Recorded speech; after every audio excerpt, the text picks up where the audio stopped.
मनुष्य की प्रगति में यदि सबसे बड़ी कोई बाधा है तो वह भय है। भय के रूप अनेक प्रकार तथा असंख्य हो सकते हैं। भय एक ऐसा संवेग है जो हमारे शरीर व मन पर नकारात्मक प्रभाव डालता है। यह हमारे व्यक्तित्व की समस्त संभावनाओं को नष्ट कर देता है, जिसके कारण व्यक्ति इतना निर्बल बन जाता है कि वह साधारण से साधारण कार्य भी नहीं कर पाता। भय की स्थिति में व्यक्ति उचित अनुचित में भेद भी नहीं कर पाता है, क्योंकि भय हमारे मन मस्तिष्क को अवरुद्ध कर देता है और हम सही निर्णय ले पाने में असमर्थ होते हैं। भय सभी को लगता है।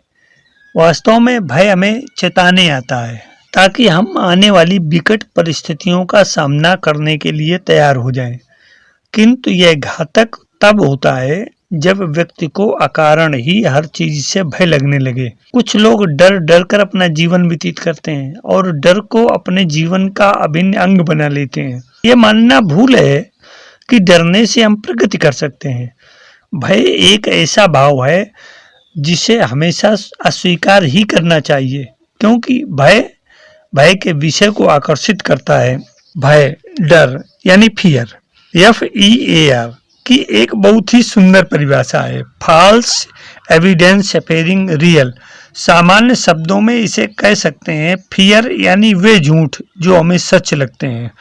वास्तव में हमारे अधिकतर डर काल्पनिक ही होते हैं और मन में इतनी गहरी पैठ बना लेते हैं कि वे हमें सच प्रतीत होने लगते हैं। इसलिए व्यक्ति का यदि अपने काल्पनिक डर पर नियंत्रण होगा तो वह अपने डर पर भी नियंत्रण कर सकेगा। इसे नियंत्रित करने के लिए सबसे पहले ये जाने कि ऐसा कौन सा कार्य है जिसे करने से हमें बार बार डर लगता है। तो सबसे पहले कागज पर लिखें, डर की वजह क्या है यह भी लिखें। इसके बाद एक एक करके उनका विश्लेषण करें। एक अनजाना भय हर व्यक्ति के मन में सदा बना रहता है कि पता नहीं क्या होगा। हम अक्सर अपने साथ कोई न कोई डर लिए हुए चलते हैं, जैसे किसी काम को शुरू करने का डर, किसी काम को न कर पाने का डर, रिश्ते टूटने का डर, नौकरी छूट जाने का डर, आलोचना का डर, असफलता का डर। ये कई तरह के डर हमें अपने सुरक्षित दायरे से बाहर नहीं निकलने देते। यदि हमें अपनी सीमा से बाहर छलांग लगानी है तो हमें अपने डर को बाहर निकालना पड़ेगा। भय के कई कारण हो सकते। बाह्य और आंतरिक। बाह्य भय परिस्थिति जन्य होता है जिसका कारण प्रत्यक्ष होता है, जिससे सभी को स्वाभाविक रूप से भय लगता है ताकि हम उस परिस्थिति से निपटने के लिए तैयार हो जाएं। किंतु आंतरिक भय प्रायः काल्पनिक होता है जो अज्ञान से उत्पन्न होता है। बाहरी भय की अपेक्षा आंतरिक भय अधिक घातक होता है, क्योंकि बाहरी भय के कारण प्रत्यक्ष होते हैं, इसलिए हम सतर्क हो जाते हैं। कई बार बाह्य भय के समाधान ही तो हमें सहायता भी मिल जाती है, किंतु आंतरिक भय अप्रत्यक्ष होता है, काल्पनिक होता है, जो व्यक्ति को अंदर ही अंदर खोखला कर देता है। वास्तव में भय एक प्रकार की मनोदशा है, मनोव्यथा है जो अज्ञान से आती है। हमारे जीवन के बहुत से आयाम हैं जिनसे हम पूर्णतया परिचित नहीं हैं और उनसे हमारा ये अपरिचय ही अनजाने भय को जन्म देता है। भय के अन्य कारणों में से एक है स्वयं को अनावश्यक ही असुरक्षित अनुभव करना। कुछ लोग ऐसे होते हैं जिन्हें अपनी सुरक्षा की चिंता बहुत अधिक रहती है और यह चिंता इनके मन में भय को जन्म देती है। वे व्यर्थ ही अनेकों तरह की चिंताएं पाले रहते हैं और अनेकों तरह की नकारात्मक कल्पनाएं करते रहते हैं और वस्तुतः इन व्यर्थ चिंताओं का मुख्य कारण है उनका स्वयं पर अविश्वास। विश्वास के अभाव में ही चिंता उत्पन्न होती है और चिंता से उत्पन्न होता है डर। ऐसे लोगों को अपने आप पर विश्वास नहीं होता है। सबसे मुख्य बात तो यह है कि ऐसे लोगों को भगवान पर भी सहज विश्वास नहीं होता है, जबकि ईश्वर विश्वास हमें एक आंतरिक सुरक्षा प्रदान करता है। जिन्हें भगवान पर विश्वास होता है वे सदा परमात्मा का संरक्षण अनुभव करते हैं और उनका यह ईश्वर विश्वास ही उन्हें एक प्रकार की मानसिक सुरक्षा प्रदान करता है। अक्सर लोग ये सोचा करते हैं कि लोग क्या कहेंगे। अक्सर इस बात का डर भी लोगों के मन में बना रहता है, जो कि निरर्थक है, क्योंकि अन्य लोग सपनों को पूरा करने में कभी आपकी मदद नहीं करते। प्रसिद्ध लेखक अम्ब्रोज रेडमून का कहना है कि डर को खत्म करना साहस नहीं है, बल्कि इस बात को तय करने में साहस है कि आपके लिए डर से ज्यादा दूसरी चीजें महत्वपूर्ण हैं। कई लोग अपने डर को साथ लिए रहते हैं क्योंकि वे कोई जोखिम नहीं उठाना चाहते और उससे संबंधित अन्य समस्याओं से घिरना नहीं चाहते। और कई लोग अपने डर का सामना करने के लिए टीवी, इंटरनेट, धूम्रपान, अल्कोहल, ज्यादा मात्रा में खाना आदि में भी अपना समय लगा देते हैं। लेकिन डर अथवा भय का सामना करने के लिए डर से लड़ना, जूझना होता है, न कि उससे बचना, भले ही इसकी शुरुआत धीरे धीरे की जाए। जिस तरह से डरना हमारी आदत में शामिल हो गया है, उसी तरह अगर हमें साहस की कमी है तो इसे अपने अंदर पैदा करना चाहिए। साहस को पैदा करना भी एक व्यायाम के अभ्यास की तरह है। जैसे पहले दिन व्यायाम करने में लोग जल्दी थक जाते हैं, लेकिन 10वें दिन वे व्यायाम अधिक सरलता से कर लेते हैं। इसी तरह साहस का अभ्यास करने में पहले दिन किसी काम को करने में कम साहस होता है, लेकिन धीरे धीरे काम करने का साहस बढ़ता जाता है और फिर एक दिन हमारे अंदर उस काम को करने के लिए भरपूर साहस होता है। ऐसे लोग इस विश्वास के साथ जीते हैं कि जीवन की हर परिस्थिति में भगवान उनके साथ है और उनकी कृपा से जो कुछ भी होगा अच्छा ही होगा। यह विश्वास उन्हें मानसिक सुरक्षा व शक्ति प्रदान करता है, जिसके बल पर वे जीवन की हर विषम परिस्थिति का सामना करने में सक्षम होते हैं। किंतु जो व्यक्ति ईश्वरीय चेतना पर अविश्वास करते हैं, उनका स्वयं पर विश्वास भी अहंकार से प्रेरित होता है। वे ये मान बैठते हैं कि वे सब कुछ कर सकते हैं और इस अभिमानवश वे किसी से सहायता भी नहीं लेते, जिसके कारण वे प्रायः अकेले रह जाते हैं।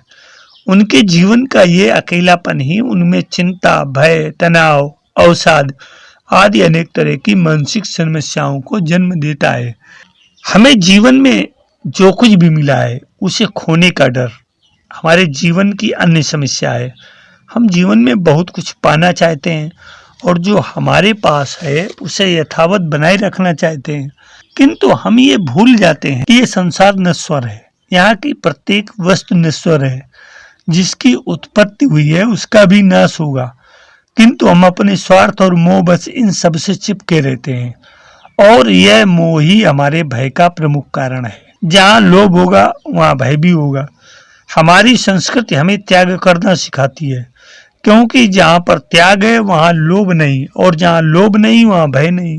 सुख व शांति पूर्वक जीवन यापन करने के लिए, जीवन में विकास करने के लिए हमें भयमुक्त होना ही होगा।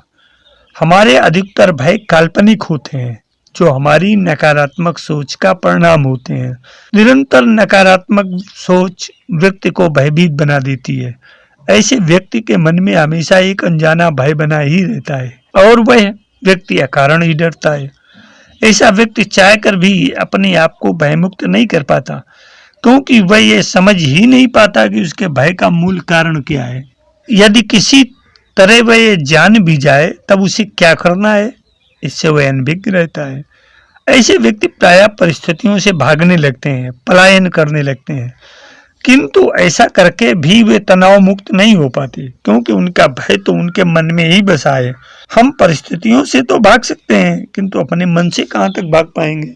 मृत्यु का भय सब प्रकार के भयों में सबसे अधिक सूक्ष्म होता है। उसकी जड़ें अचेतन तक में गहरी बैठी होती हैं और वहां से उन्हें हटा पाना आसान नहीं होता।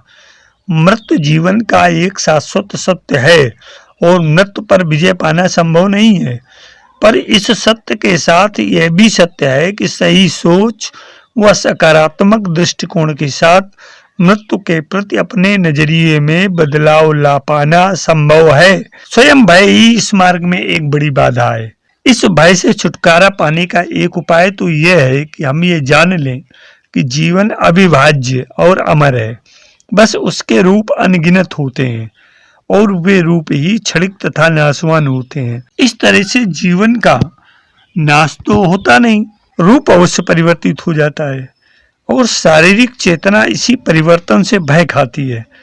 भगवान श्री कृष्ण श्रीमद् भगवत गीता में अर्जुन को यही समझाते हुए ज्ञान देते हैं, दैनोऽस्मिन् यथा देहे कौमारम यौनम जरा तथा देहांतर प्राप्तिर धीरस्तत्र न मुह्यति। श्रीमद् भगवद गीता के दूसरे अध्याय का यह 13वां श्लोक है। जैसे जीवात्मा की इस देह में बालकपन, जवानी और वृद्धावस्था होती है, वैसे ही अन्य शरीर की प्राप्ति होती है। उस विषय में धीर पुरुष मोहित नहीं होता, अर्थात मृत्यु से भयभीत नहीं होता। तर्क बुद्धि हमें ये सिखाती है कि जिस चीज से बचा नहीं जा सकता उससे डरना मूर्खता है। उपाय यही है कि मृत्यु को सृष्टि का एक शाश्वत सत्य समझकर स्वीकार कर लिया जाए और दिन प्रतिदिन क्षण प्रति क्षण शुभ कर्म करने में निरत रहा जाए। जो अच्छे से अच्छा कर सकते हैं हम वही करें और इसकी चिंता न करें कि आगे क्या होगा। जो भावनाशील हैं उन्हें स्वाभाविक रूप से विश्वास होता है कि उनके जीवन की सभी घटनाएं भगवत इच्छा की अभिव्यक्ति हैं।